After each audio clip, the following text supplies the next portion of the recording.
Magandang umaga po ulit sa ating lahat. Siyempre kay Lord, it's nice to be back. Wala po ako last week, pero nagagalang po ako, nandito na po ako ulit. And to be standing in front of everyone. So bago po tayo mag-start, tayo po ay umuko na. Thank you, Lord, sa umaga nito, Panginoon. Pinupuri ka po namin at pinapasalamatan, Panginoon, na kami po ay dinala mo muli sa bahay-sambahan, Panginoon, para po kami ay makarinig ng iyong salita, O God. Lord, sa umaga pong ito, gawin niyo po akong daluyan ng inyong pagpapala para mag-share po ito sa lahat ng makakarinig ng inyong salita, Panginoon. Lalong-lalo na sa mga tao na sa mga puso, Panginoon, na nangangailangan ng inyong paalala. Panginoon, naway i-transform niyo po yung bawat salita na lalabas sa aking mga bibig, Panginoon, para maging angkop, Panginoon, sa kanilang mga pangangailangan at kailangan marinig, Panginoon. Lord, gawin niyo lang po akong tungtungan ng inyong mga paa. Naway ikaw ang makita sa aking pagsasalita, O Lord God. And also, Lord, bigyan niyo po ng pusong handang makinig ng bawat isa. Panginoon, ang lahat po ng ito ay aking dinadalangin sa matamis na pangalan ni Jesus. Amen. Okay. Ayan. So, yung napili ko pong title for today is God in Seasons of Life. So, tayo po lahat ay dumadaan sa yugto ng ating buhay. We call it seasons. Season ng saganaan. Diba? Napang-excited yung Daryani na. Buhay na buhay. Yung season ng pagpapala, season ng kasakitan, at season ng pagsubok. So makikita po natin sa umagang ito kung nasaan ba si Lord sa mga yugto ng ating buhay na kailangan natin siya. When we need God's protection, at kung papaano ba natin matatanggap o makakamtan yung presensya ni Lord sa panahon ng pagsubok, kasakitan, problema, kalungkutan, at kung ano pa na nangangailangan tayo ng kaibigan. So, mag-focus po tayo sa mga awit sa Psalms. Alam po natin na itong part ng Bible na to holds a lot of God's promises. And these are words na isinulat ng mga tao na personal nilang naranasan yung mga pangako ng Diyos. So gusto ko pong marinig natin lahat kung ano yung mga pangako na hinahanda sa atin ng Diyos whenever we face the challenges. So the first po, Psalms 91:1-2, whoever dwells in the shelter of the Most High will rest in the shadow of the Almighty. That's verse 1. Verse 2, I will say of the Lord, He is my refuge and my fortress, my God whom I trust. Kung dadaanan lang po natin itong verses na to, napakasimpleng pakinggan. Naririnig natin to sa mga awitin, madalas, for the Lord is my tower, and He gives me the power. Di ba umatin yung po ng deposits ko? Yung sinasabi ko na lang, ano? So, sinasabi natin that God is our refuge and our fortress. Pero ano nga ba talaga ang ibig sabihin ng refuge and fortress? So, malalaman po natin yan habang tinatalakay natin.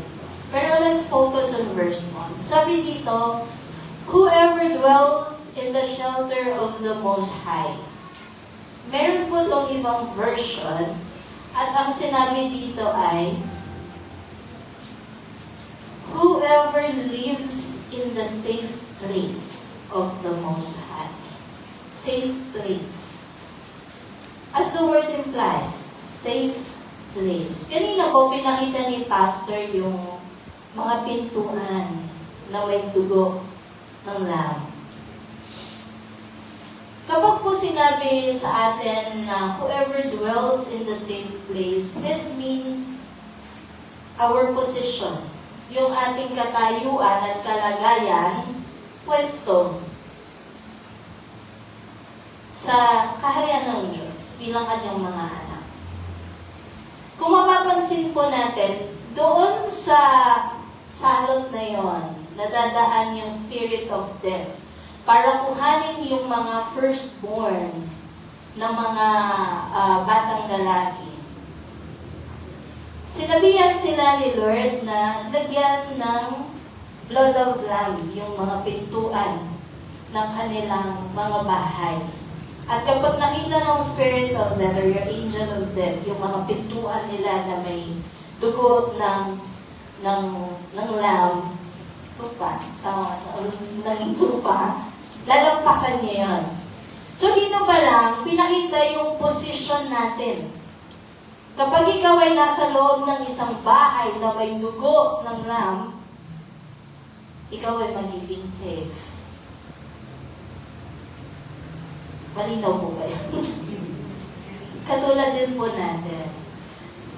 Whoever dwells in the shelter of the Most High, which is the safe place, will rest in the shadow of Almighty. So dito po sa verse na to, God was called two different names. Most High and Almighty. Bakit? Kasi gusto ng Panginoon na ipakita ko yung kanyang posisyon din. Most High. Kataas-taasan. Walang nakakapantay. This is God's position. Yung kanyang sovereignty. Hindi ito katulad lang ng kung sinong may kapangyarihan, influential. Most High, pinakamataas. Imagining yourself living sa White House. Yung pinakamataas na posisyon ng bansang Amerika is very guarded ng maraming security. And if you are living in the shelter of the President of the United States, you are protected.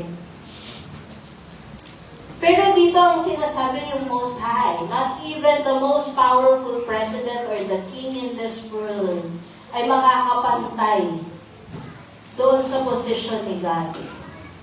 And saying that you will be resting in the shadow of the Almighty, the most powerful. Pinakita po dito yung posisyon ni God at yung kanyang kapangyarihan. Almighty means everything is impossible. Everything is possible with the Lord. Kaya niya lahat.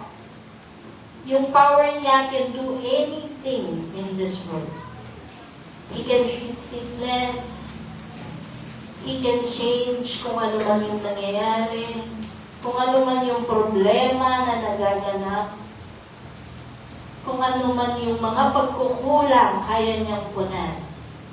That is what it means by Almighty. So ito po actually is mentioned in Hebrew as El Elyon, and the Most High. That is God the Most High, El Elyon. And Almighty, which is El Shaddai. So this was mentioned many times in the Bible to show how powerful God is and what God's position is. So pag sinabi po sa atin na we are under or resting in the shadow of Almighty, kunwari po, umuulan. Umuulan. Tapos may nakita tayong waiting shed. Nagyayari po ito sa mga nagko-commute, yung mga nagtatrabaho, nag-aaral, na walang payong. So, pag nakakita po tayo ng waiting shed, our first instinct is tumakbo doon sa bubong. Hindi ba? Kapag ito yung bubong, tapos umusog ka ng konti, mababasa ka. Pero pag nandun ka doon sa bubong, hindi ka mababasa. That is basically the shadow of the Almighty. If you are under the shadow of the Almighty, you are safe. Hindi ka mababasa ng ulan. Pero, paano ba tayo makakarating doon sa shadow ng ating Diyos? Paano tayo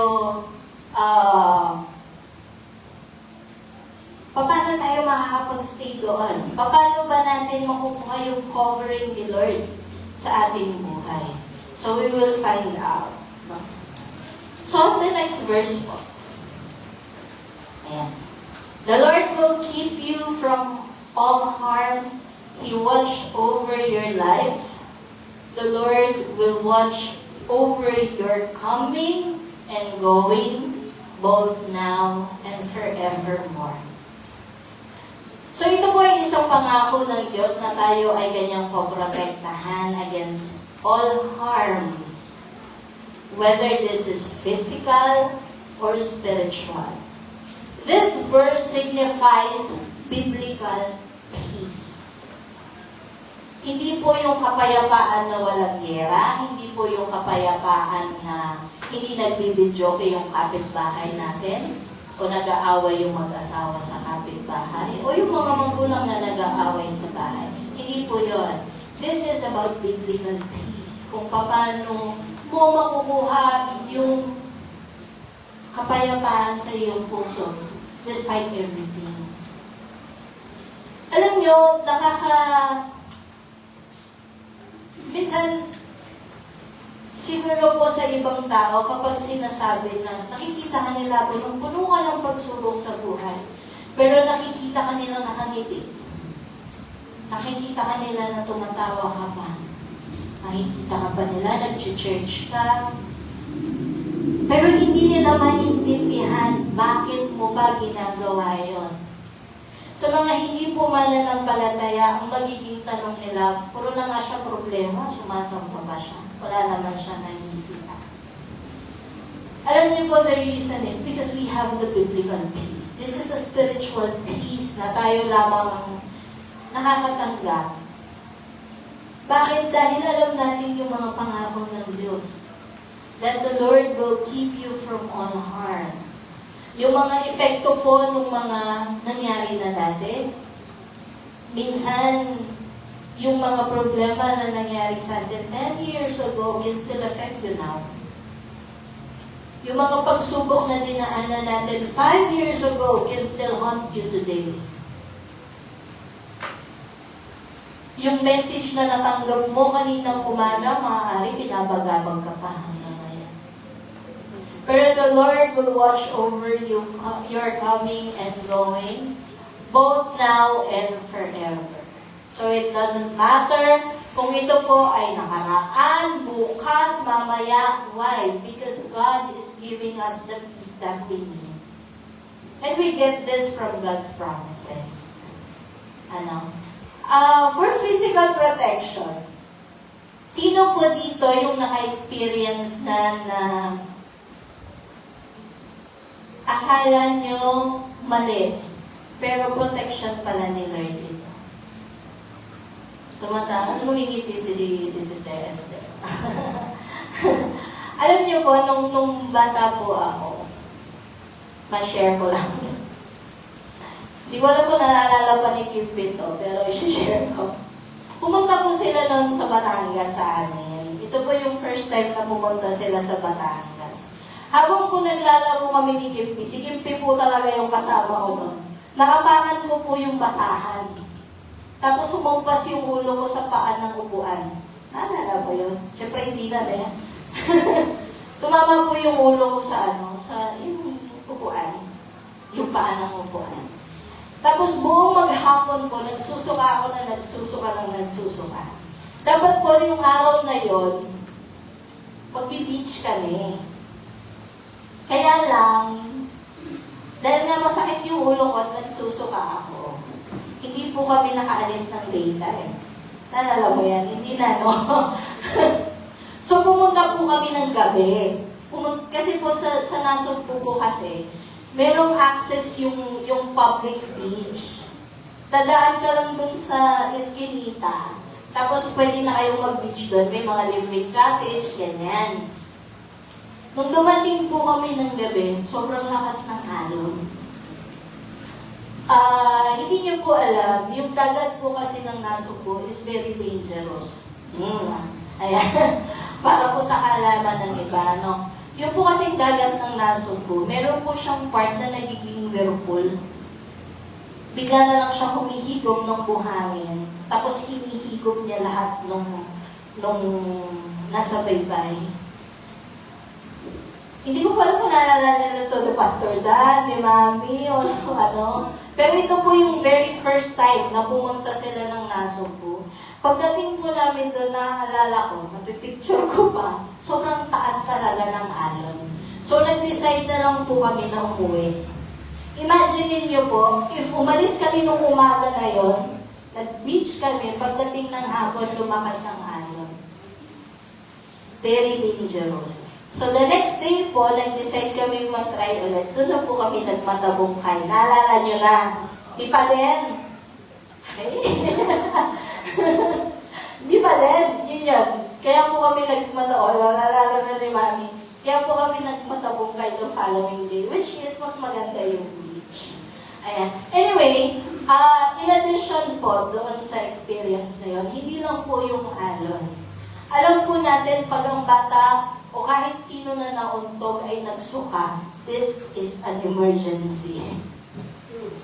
Hindi po ba? Kasi may hemorrhage sa loob.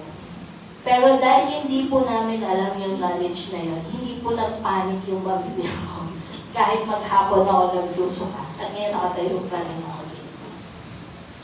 Pero kung siguro dinala nila ako sa doktor, kung ano-ano lang pinagagawa sa akin sa ospital. Kung yun naman palang kaya kong i-survive, pwede nag-result pa sa iba. I consider that God's protection. Dahil focus yung lahat sa pag-beach. Yun na lang talaga yung problema namin, yung pag-beach. Anyway, another example po. Nung lumindol po ng April 2019, 2019. Ayan, ako po noon ay nasa trabaho. Mga bandang 5 o'clock yan, no? Mga gano'n, hapon na yan. Nagko-calls po ako noon. Pinakinggan nila lahat yung calls namin. Pinakinggan nila lahat yung calls ng mga nagko-calls ng mga oras na yon. At yung call ko lang daw po ang kalmado. Lahat ng background ko maingay, lahat nagpapanik. Yung iba, mismo yung mga customers na kausap nila, pinapatakbo na sila. Yung iba, umiiyak na. Pero yung call ko ay tahimik lang. Very kalmado, parang walang nangyayari. Kasi alam ko, hindi ako mapapahama. I know God will protect me. His shadow is over me. The fact na nandoon ako, hindi dahil isisave ako ni Lord, pero for me to look out on other people. Minsan po yung ating pagiging kalmado at yung peace na nakikita ng mga tao sa atin can affect other people. Parang ano lang po yan. Kapag kayo ay, halimbawa, kami ni Biel, naglalakad kami ng gabi. Madilim, walang ilaw. Pag sinabi ko kay Biel, natatakot ako, matatakot na rin si Biel. Tatakbo kaming dalawa, di ba? Magpapanik kami. Pero kapag ikaw ay merong kapayapaan, mas maganda na yun yung i-share mo kesa doon sa negativity. Hindi ba? Another example po, of God's protection. The same day po, nung lumindol, dapat papasok sila mami sa Choson. Yung bumagsak na building. Hindi po same day, nung mga oras na yon. Pero they decided na wag na lang. Tinatanong ko siya kanina, sabi ko sa kanya, Ma, di ba nung lumindol, dapat papasok kayo sa Choson? Sabi ko, naalala niyo yung building na bumagsak sa Pora? Nung lumindol ng malakas. May building na bumagsak noon and killed many people. Tinanong ko siya, sabi ko, bakit? Sabi niya, meron daw kasi something sa kanyang heart na sabihin na huwag na silang pumunta. Nasa Porac po kasi sila nung lumindol. At nung mga oras na bumagsak yung building, dapat nasa loob sila. Diba? That's God's protection. Minsan hindi natin maipaliwanag kung bakit. Minsan hindi natin alam bakit natin dinadanas itong mga to. Pero God always has a reason. Bakit ka nawalan ng trabaho? Kasi God has already settled a better one for you. Hindi ba? Bakit hindi mo nakuha yung oportunidad na yun? Kasi may ibibigay ang Diyos at may nakalaan siya na mas higit para sa iyo. Alam niyo po, ang kabiguan na nararanasan natin kapag hindi umaayon kung ano yung gusto natin. Kaya nga ang sabi ng Psalms 91, we have to dwell in the shelter of the Lord. Hindi po ibig sabihin ito, tumira tayo sa church. Hindi po ibig sabihin ito ay tumira tayo sa lugar na maka-Diyos. Ang ibig sabihin nito, we obey Him. How do we dwell in the house of the Lord is through obedience. Living as the children of God. Pag sinabi pong dwell, nananahan, hindi po bumibisita. Ayan. Iba yung nasasabi ko. Ayan. Hindi bumibisita lamang. Ang ibig sabihin nito, nananahan. Going to church every Sunday, that is sign of your obedience. That is dwelling in the house of the Lord. Knowing God, sabi niya, itong kanta kanina, I want to know all of you. I want to see your face. Paano natin malalaman to? By living in the Scripture. How do you live in the Scripture? You study it. Hindi pwedeng sabihin mo, alam ko yung Bible kasi nabasa ko yan dun sa post niya sa Facebook. Di ba? Living in the Scripture means you spend time listening to God's Word. That is dwelling in God. Hindi yung kapag ka nagka-oras ka, magbabasa ka ng konti, bukas wala ka ng oras. Living, dwelling. Hindi ito pansamantala. Permanente po ang dwelling. How can you be in the shadow of the Almighty? Paano mo may experience yung kanyang kapangyarihan kung gumagalang ka lang sa waiting shed? Hindi ba? Kailangan mong pumirmi, kailangan mong mag-stop doon. Pag galaw ka ng galaw, mababasa ka ng ulan. You have to stay put. Kailangan mong ibigay yung tiwala mo doon sa bubong over you na hindi ka mababasa. Yung mga tao po na nakaka-experience ng kalamitan, ayan, tumatakbo sila sa evacuation center. This is because they're giving their trust na magiging safe sila doon. Pag pumunta po ba sila doon, maya-maya kapag tumigil na yung baha, umaalis sila? Hindi. Tumitigil sila ng matagal. Dahil alam nila yung mga evacuation center, ipoprovide yung kanilang mga pangangailangan sa mga panahon na hindi nila kayang mag-provide para sa kanilang mga sarili. This is an example of what we call refuge. Refuge is where we run sa panahon na kailangan natin ng kanlungan. Yun po ang sinasabi ng refuge. Kapag po tayo ay may problema, what do? We pray.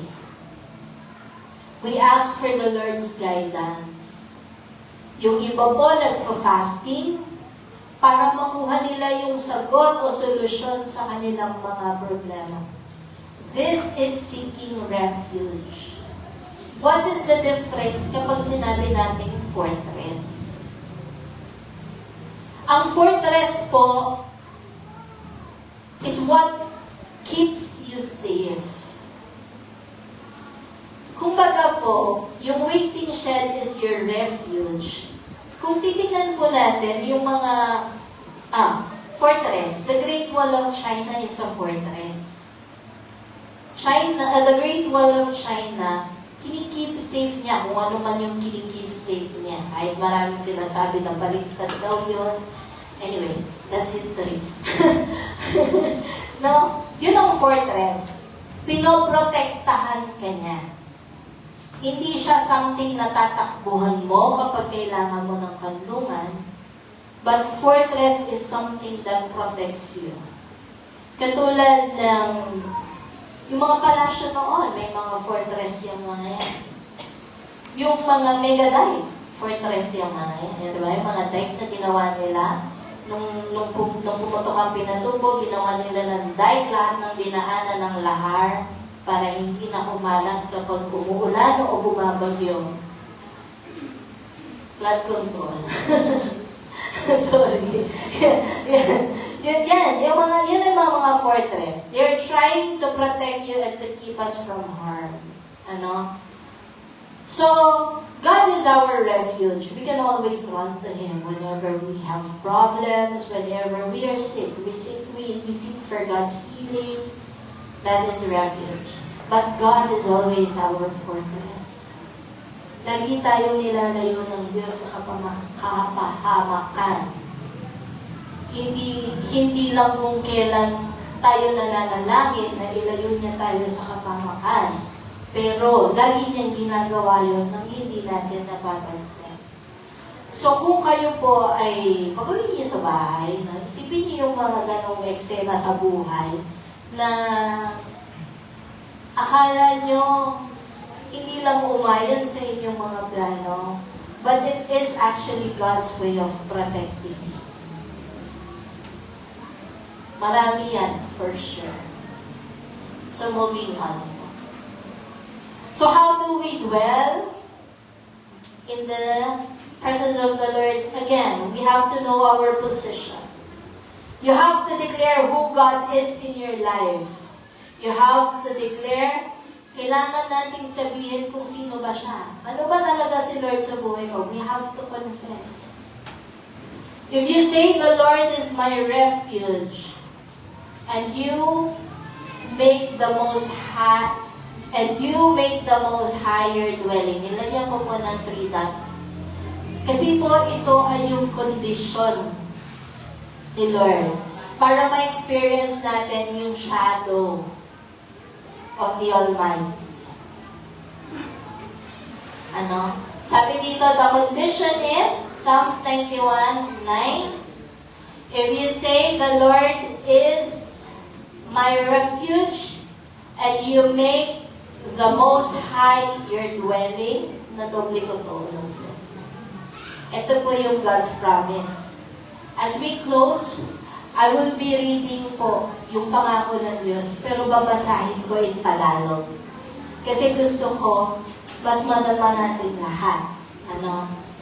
Ito po yung God's promise. Again, babalikan ko ng konti. Sabi, the condition is, if you say, the Lord is my refuge, ang ating tanggulan, takbuhan. Okay? Kung saan tayo kumukuha ng kalinga. and you make the Most High your dwelling. Dwelling is obeying and living with the Lord, not visiting Him, living with the Lord. Here are the promises.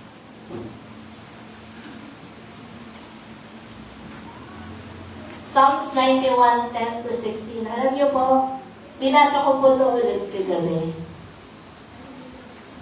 Sobrang natuwa po yung puso ko. And sabi ko nga kay Jan, nakakakilig si Lord. Ang sarap palang basahin ng Psalms 91. Kung kayo po ay magkaroon ng chance, basahin niyo po yung Psalms 91. So ito po ang sabi niya, verse 10. Ang kanyang pangako, if we dwell with the Most High, di mo aabutin ika'y mapahamak, di mararanasan kahit anong uri mga paghihirap sa iyong tahanan. Ganda, diba? Sa kanyang mga anghel, ika'y itatagubilin. Saan mang dako maparoon, tiyak ika'y iingatan. Yung una po is blessing. Pangalawa po is physical protection. Verse 12, sa kanilang mga kamay, ika'y aalalayan ng mga bato, sa mga bato paamoy hindi masasaktan. This is guidance from the Lord.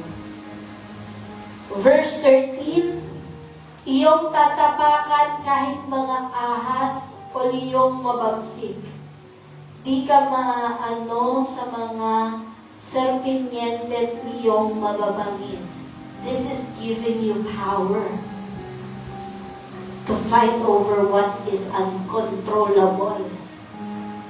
Verse 14, ang sabi ng Diyos, ililigtas ko ang mga tapat sa akin at iingatan ko ang sino mang taong ako'y kikilalanin. 15, kapag sila'y tumawag, laging handa ako na sila'y aking pakinggan, aking sasamahan, at kung may problema, ay sasaklolohan. Aking ililigtas, ang bawat isa ay pararangalan. Sila'y bibigyan ko, gagantimpalaan ng mahabang buhay, at nakakatiyak, tatamuhin nila ang aking kaligtasan. Di ba napakagandang promise ng Psalms 91? Sinabi sa atin ng Diyos kung ano ang kailangan natin gawin. Pero sinabi din niya na kung ginawa natin yon, we will be receiving God's promises. Yung protection na hinahanap natin, whenever we seek God in the seasons of our lives, sinagot po ng Psalms 91. Sa mga oras that we are so down, sa mga oras ng kalungkutan, kapag hindi na natin alam ang ating gagawin, basahin po natin yung Psalms 91. God will let us know what we should do. Walang iba, just dwell in the house of the Lord. Alam po natin na kapag simula nung tayo ay naging Kristiyano, marami tayong nagiging pagsubok. Kasi nga, when the enemy sees that God is providing or preparing a better life for you, nagdo-double time yan. Lahat ng temptation, ibibigay niya sa'yo. Pipilitin kanyang hilahin pababa. Pero kahit anong pagsubok po yung ating nararanasan, magaan. Alam natin nandiyan sila. Alam natin kahit wala tayong gawin, matatapos yan. Kasi we are never alone. That is the biblical peace na nakukuha lang natin sa pagiging Christian. So, purihin po ang Diyos and thank you so much. I hope you have a good day.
Jesus, ika'y ganyan. Itataas ang aking mga kamay sa Diyos na mahabagin sa ating natunay. O ang alay ko ay pusong basag. Nagpapakulong ka ba sa iyong presensya? Itataas ang aking mga kamay sa Diyos na mahabagin sa ating natunay. O ang alay ko ay pusong basag. Nagpapakulong ka ba sa iyong presensya? Maghari ka.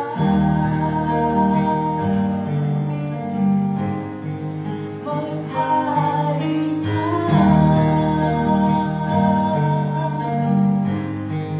Maghari ka. Maghari ka.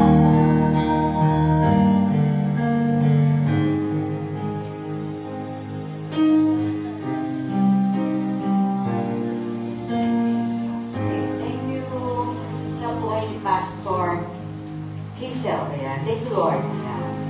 God is season of life. O pwede natin sabihin na God is present in every season of life.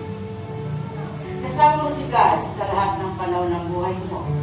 Mapamasaya ka man, mapamalungkot ka man, o kapag naririto man tayo, o nabubuo, o nababago man ang buhay natin. May naalala ko sa post ko, sabi mo nga, happiness, positive, siya yung key ng happiness. Lagi ko dinadalangin ito, sabi ko sa, mas dinadalangin ko yung mas masaya. Okay, mas dinadalangin ko yung kalungkutan kaysa sa mas masaya.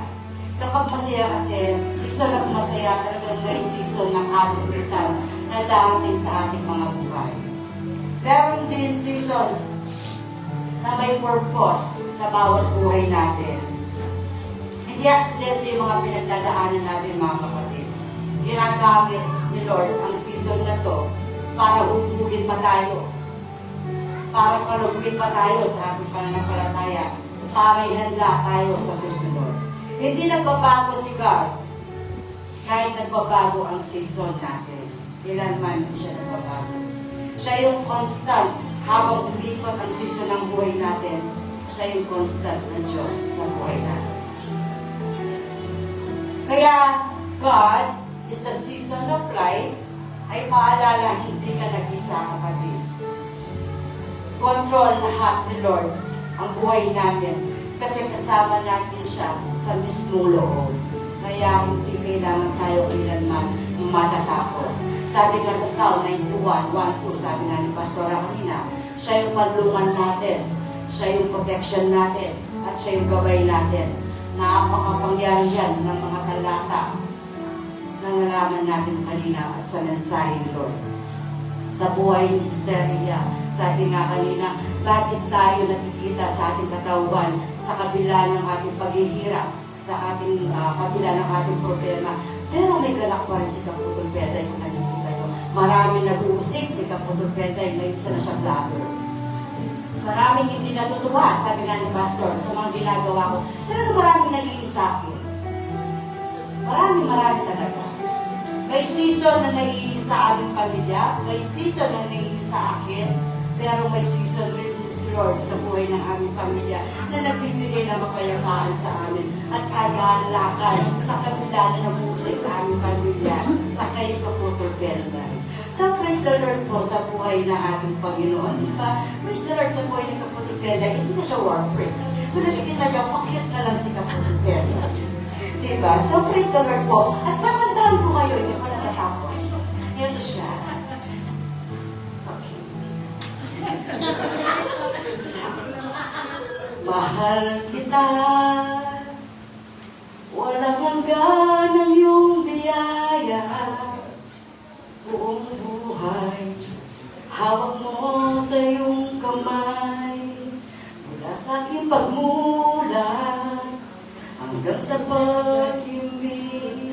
aawitin ko ang kabutihan ng Diyos.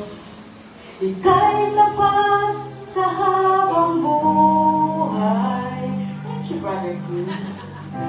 Ika'y mabuti magpakailanman, hanggat ako'y nabubuhay,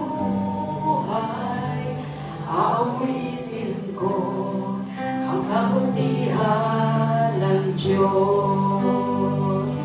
Ang tinig mo sa gabay sa kasikatan, at nariyan ka sa gitna ng kaliliman. Ika'y aking kaibigan, o Diyos aking Ama, at ako'y buhay sa kabutihan ng Diyos. Sabay-sabay tayo, ika'y tapat habang buhay. Ika'y tapat sa habang buhay. Ika'y mabuti magpakailanman, hanggat ako'y nabubuhay, aawitin ko ang kabutihan ng Diyos. Hallelujah. Tayo po'y tumayo para sa ating pagbuling panalangin sa ating Panginoon. Pinupuri ka namin ang mga sa langit. Binibigyan ng kalwalatian, Panginoon, pinakasalamatan, din of glory. Kayo ang tunay na hari sa lahat ng hari, Panginoon. Kayo po ang aming Panginoon na Panginoon at tinataas namin, Lord God.